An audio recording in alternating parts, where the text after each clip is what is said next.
This is a show that will blow your mind, but it might not. It all depends. Do you like breakfast and a book with a friend?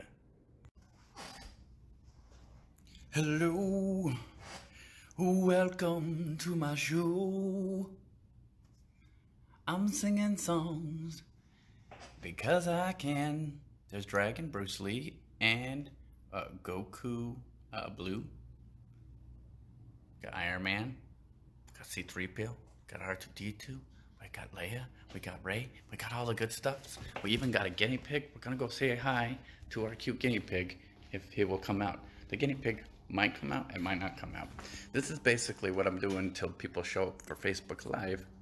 And then we'll start talking about the book and the delicious foods because I can't wait to try it out. So let's check out our guinea pig first. Hello, guinea pig. Are you hiding in there? In your unicorn house? Oh, you're so adorable. Look at you. Look at you. All right, that's enough looking at guinea pigs, you guys. So here we go.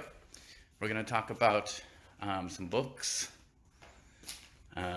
some awesome concoction that I made. Basically what I did was I mixed my chocolate chip recipe with my banana bread recipe because I wanted to make like a more dense cookie-like bread with chocolate chips, bananas, strawberries. If you want me to do a quick recipe breakdown, it's pretty easy. You basically get about a cup and a half of butter. Yeah, a cup and a half of butter, a lot of butter. Then you do, and you almost melt it, like close to melted. And then you put, you put one, actually, here's a trick that I do. I like brown sugar better in my banana breads or cookies.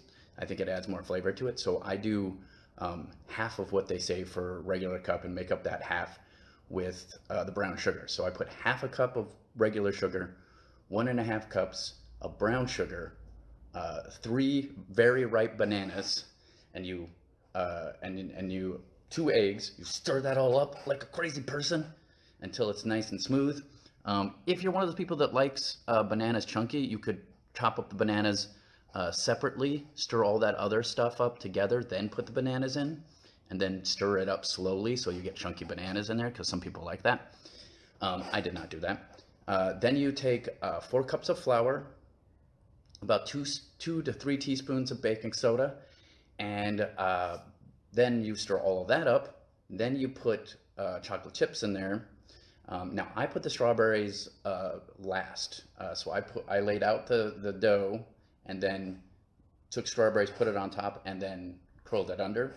And then I used our roommate's Ninja oven.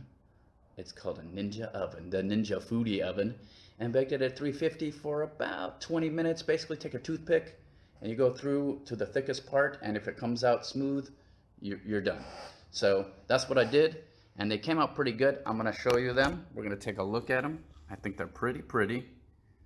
We also have some sausage on the plate, because why not? So that's the strawberry one. That's the plain chocolate chip one.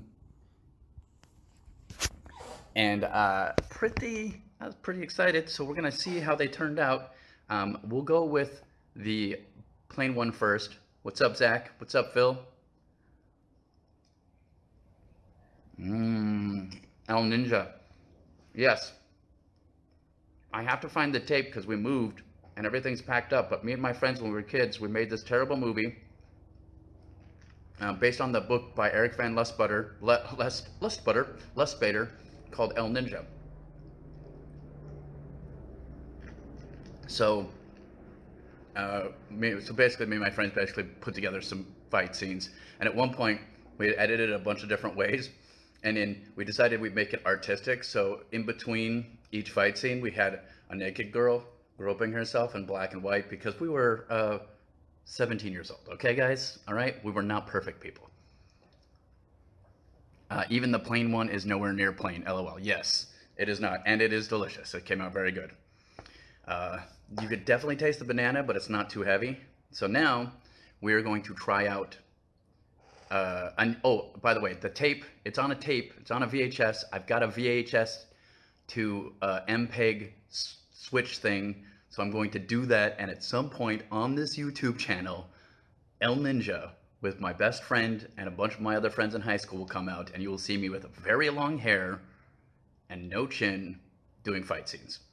Let's try out this strawberry banana thing. Mmm. Go me. I'm awesome. This is delicious. Hi, Leonid. Mmm. Man, that's good. You guys, I gotta tell you, I'm a genius. I made this. This is so good. See this? Yeah. Came out great. I was gonna have a bite of sausage. So today's book, I'm very excited about this book. I can't believe I haven't done this book. This is one of my newest favorite authors. She's not super new. She's been around for a little while, but new to me. This was another one of those ones where I was at a thrift store, and I was like, oh, not a thrift store, but like a used bookstore. And I was looking around, checking out books, and I found a different version of this. This is one of her first books. I found one of her first books. This is a later book. And I opened it up and started reading, and I was like, oh my God, this is great. Basic premise, the world is half magic, half technology. So some point during the day, it could change the technology, and then no magic works. And then another point of the day, it switches to magic, and no technology works. Totally interesting, super fun. So you've got to be prepared for both living in that world. There's werewolves. There's necromancers who are in charge of vampires, because the vampires are not like your normal vampires. They're totally different. They're not like all romantic and stuff. They're like desiccated husks that necromancers control. They are super tough. And your lead character is Kate Daniels, a mercenary. But let's read the back. This gives a little bit away because at the beginning of it, there's a were lion, also known as the Beast Lord, who she's sort of in cahoots with. She does eventually get together with. So let's see. Atlanta is a city plagued by magical problems. Kate Daniels will fight to solve them, no matter the cost. How about I post a video of me making that bread? I will do that. Okay, this book I want to borrow today. Yes, this is this is later on in the series, but you don't have to know everything that happens. You get the basic ideas. It's pretty awesome.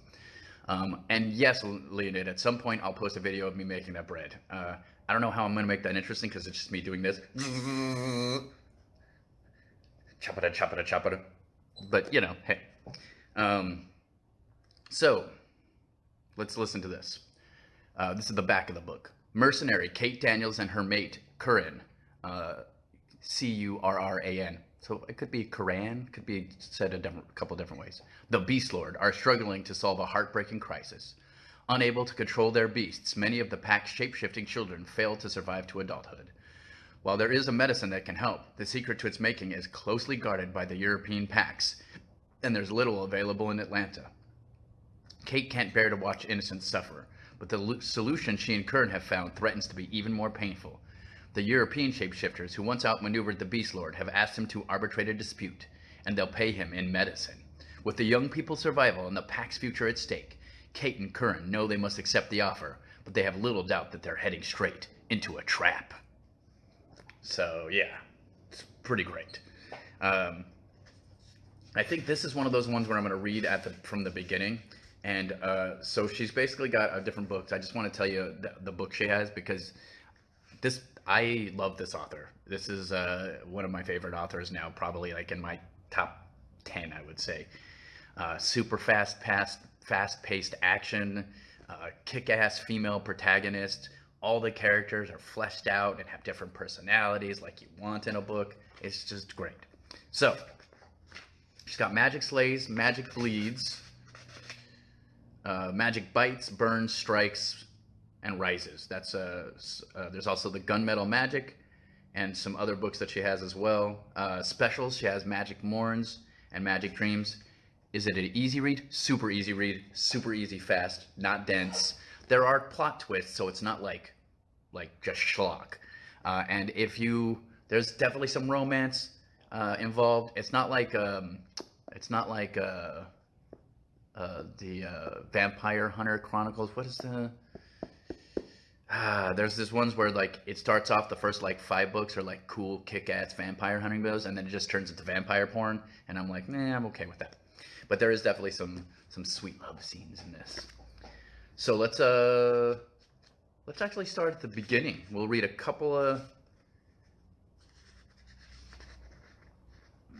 I spun the spear. One more argument and I'll ground you.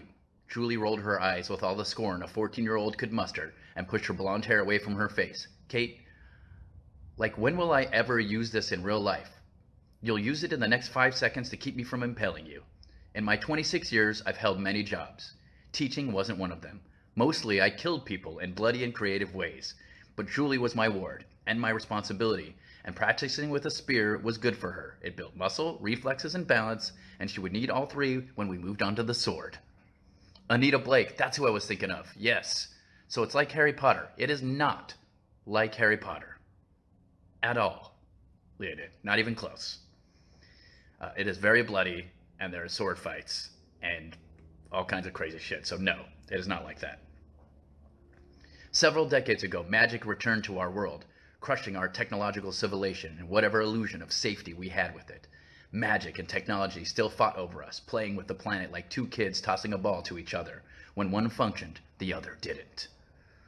The cops did the best they could, but half of the time the phones didn't work, and all available offers responded to important emergencies like saving school children from a flock of ravenous harpies. Meanwhile, with resources scarce and life cheap, people did a fine job preying on each other. Smart citizens didn't go out at night. If the lowlifes didn't get you, the magic aberrations with giant teeth would. See? Super intense. Every person was responsible for his or her own safety, and we relied on magic, guns, and blades. Julie's magic was rare and highly prized, but useless in combat. Seeing the colors of magic wouldn't help her to kill a vampire. My best friend Andrea was teaching her to handle guns. I couldn't hit an elephant with a gun at 10 feet, although I could probably bludgeon it to death. Melee weapons, those I could teach. So it's, Zach's got to go back to work. Have a good time at work. Thanks for watching for a second. We appreciate it. When I say we, I mean me. I don't know why I say we when I'm talking about me. They rhyme, so that's okay. Hey, so basically, like I said, fast-paced. There's good comedy moments. It is a genre-mashing, interesting take. So instead of going totally urban, where it's like urban fantasy basically means like it's in the real world but hidden. So like Jim Butcher is a great example of urban fantasy. He's a wizard in the regular world. There's still regular world stuff going on, and then there's the magical world, and they're kind of separate. Sort of like Harry Potter. Harry Potter is more like that. Although Harry Potter is not even close to Harry Dresden and Jim Butcher, because there's a lot of violence and insane shit that happens in that. And not that there isn't some in Harry Potter, but it is not the same thing. So basically, it's like a crazy chaos world where people do not, like, you have to be tough or smart or sneaky or all of them combined if you can to just survive in this world. There's also a subplot where she's got like this secret bloodline with her dad, who possibly great granddad. Either way, she's related to like the most powerful being in the world, and she is supposed to be able to be the only person who can defeat him. Although we haven't gotten that far in the series, we'll see where that goes. They have met once. It's crazy time. She's got a lot of different magical powers that she learns through the whole thing, and she's got to work to find them. Even Ed would like this one. Ed Greer, my buddy, who's not a huge fan of magic, I think would like this one because she has honed herself to be a badass and has earned every single thing that she gets. And I think that's a big deal. And then also, there's romance, guys. And I love me a romance. I'm a romantic, cheesy guy, and I love to see love fight for one another. That's a fun thing. That's definitely a through line in all of her books. And I just love a badass female protagonist. She's awesome, smart, funny, kicks butt. She's not overpowered though. She still faces things that can kill her every single day, and through working hard and creative thinking, she comes out on top. Of course, in most of them, bad things happen to her, of course, because books would not be good if bad things didn't happen to our protagonist. Which makes me sad because sometimes I just want our protagonist to be happy. You know what I'm saying? So, I would definitely suggest you buy all of Ilona Andrews' books. I'm gonna, after this, go look if she has any new books out, and I'm going to put them on my phone to read them. Um, Also, Jim Butcher, who we talked about earlier, is also coming out with two new books this year.